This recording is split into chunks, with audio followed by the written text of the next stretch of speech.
Ouais, la perte d'une figure emblématique, Hassan Nasrallah et le Hezbollah. Hassan Nasrallah était une figure dominante. Il était le chef du Hezbollah, une puissante organisation politique et militaire. Elle opère au Liban et au Moyen-Orient. Le leadership de Nasrallah était marqué par une stratégie astucieuse. Il était également connu pour ses discours enflammés. Ses discours captivèrent ses partisans et enrageaient ses ennemis.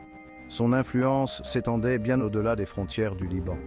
Il était un acteur clé sur l'échiquier géopolitique complexe du Moyen-Orient.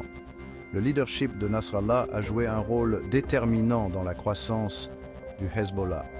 Il a contribué à transformer le groupe, qui est passé d'une milice à une force redoutable. Le Hezbollah est devenu un acteur majeur de la politique libanaise et une menace importante pour Israël. La capacité de Nasrallah à naviguer dans les méandres de la politique au Moyen-Orient était remarquable.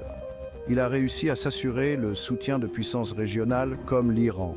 Ce soutien a renforcé la position du Hezbollah. La mort de Nasrallah est un moment charnière. Elle a provoqué une onde de choc dans toute la région. L'incertitude règne quant à l'avenir. Les implications de sa mort sont considérables et se feront sentir tant au Liban qu'au-delà de ses frontières. Le vide laissé par son absence est immense. Reste à savoir comment le Hezbollah s'adaptera. Le groupe doit trouver un moyen d'aller de l'avant sans son leader charismatique. Le monde observe et attend. La question demeure, comment cet événement va-t-il remodeler le paysage politique? La réponse est entourée d'incertitudes. Une chose est claire, le Moyen-Orient est à la croisée des chemins. La mort de Hassan Nasrallah marque un tournant. La voie à suivre est incertaine. L'avenir reste à écrire. Une frappe soudaine, la frappe aérienne et ses conséquences immédiates. La nouvelle de la frappe aérienne s'est répandue comme une traînée de poudre. Il s'agissait d'une opération ciblée. L'armée israélienne a confirmé la frappe et revendiqué la responsabilité de l'attaque.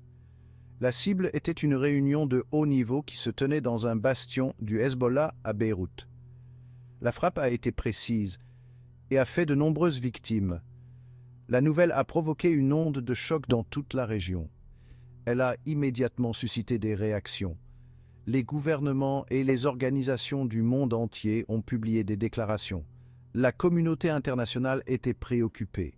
Les Nations unies ont appelé à la retenue et exhorté toutes les parties à éviter une nouvelle escalade. La situation sur le terrain à Beyrouth était tendue, la présence militaire était importante. Les rues étaient remplies d'anxiété et d'incertitude. Les partisans du Hezbollah étaient en deuil, ils étaient incrédules. La perte de leur chef a été un coup dur.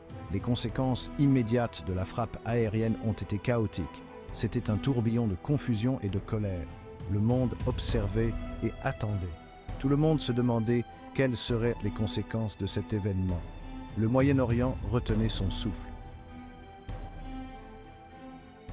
Écho d'indignation. La réaction de l'Iran et les appels à la vengeance. La réaction de l'Iran a été rapide et forte. Le pays a condamné la frappe aérienne. Il l'a qualifiée d'acte d'agression. L'Iran a juré de soutenir le Hezbollah et a promis de se tenir aux côtés de ses alliés. L'ayatollah Ali Khamenei, le guide suprême de l'Iran, s'est adressé à la nation. Son discours était empreint de colère. Il a pleuré la perte de Nasrallah. Khamenei l'a qualifié de martyr.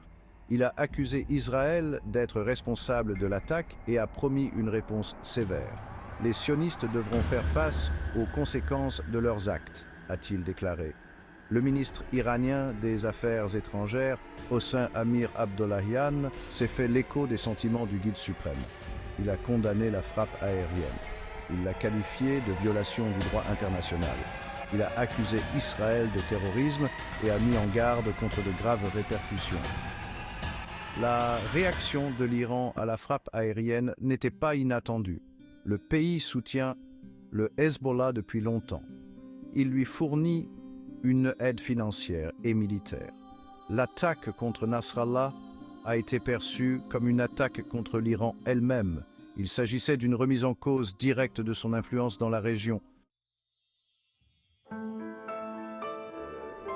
Section 4. Solidarité et tristesse. Le Yémen et l'Irak réagissent. La nouvelle de la mort de Nasrallah a fait l'effet d'une bombe dans toute la région.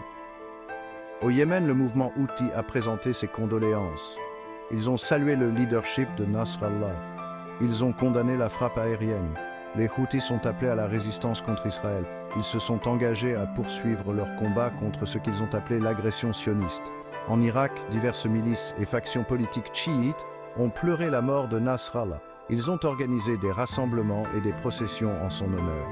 Ils ont exprimé leur solidarité avec le Hezbollah. De nombreux dirigeants irakiens ont condamné la frappe aérienne. Ils ont appelé à l'unité des nations musulmanes contre Israël. Les réactions du Yémen et de l'Irak soulignent l'étendue de l'influence de Nasrallah. Il était un symbole de la résistance contre Israël. Sa mort a déclenché une tempête d'émotions. La situation reste volatile. Le risque d'une nouvelle escalade est élevé. Section 5. Au bord du gouffre. Évaluation du risque d'escalade. La région est sur le qui-vive. La possibilité de représailles est réelle. Le Hezbollah a juré de réagir. C'est une force puissante. Il a l'habitude de riposter. La situation est dangereuse. Israël est en état d'alerte maximale. Ils se préparent à toute éventualité. Ils ont renforcé la sécurité. Ils suivent la situation de près. La possibilité d'un conflit plus large est une préoccupation majeure. La communauté internationale appelle au calme. Elle appelle à la retenue. Elle s'efforce d'empêcher une nouvelle escalade. La situation est délicate. La possibilité d'un nouveau conflit est indéniable. La situation est volatile. Les émotions sont vives. Les jours et les semaines à venir seront critiques. Le monde observe et attend. Section 6. Un appel au calme. L'importance de la diplomatie internationale. La situation est précaire. Le besoin de diplomatie est crucial. La communauté internationale doit s'engager. Elle doit œuvrer à la désescalade de la situation. Le dialogue est la seule voie à suivre. Les Nations Unies ont un rôle crucial à jouer. Elles doivent jouer le rôle de médiateur entre les parties. Elles doivent faciliter la communication. Elles doivent instaurer la confiance. C'est une tâche ardue. Les États-Unis, en tant qu'acteurs clés dans la région, doivent également s'engager. Ils doivent user de leur influence pour promouvoir la retenue. Ils doivent encourager le dialogue. Ils doivent œuvrer à une résolution pacifique. Les enjeux sont de taille. Les conséquences de l'inaction sont désastreuses. La communauté internationale doit agir de manière décisive. Elle doit donner la priorité à la paix. Elle doit œuvrer de concert pour empêcher de nouvelles effusions de sang. Le temps de la diplomatie est venu.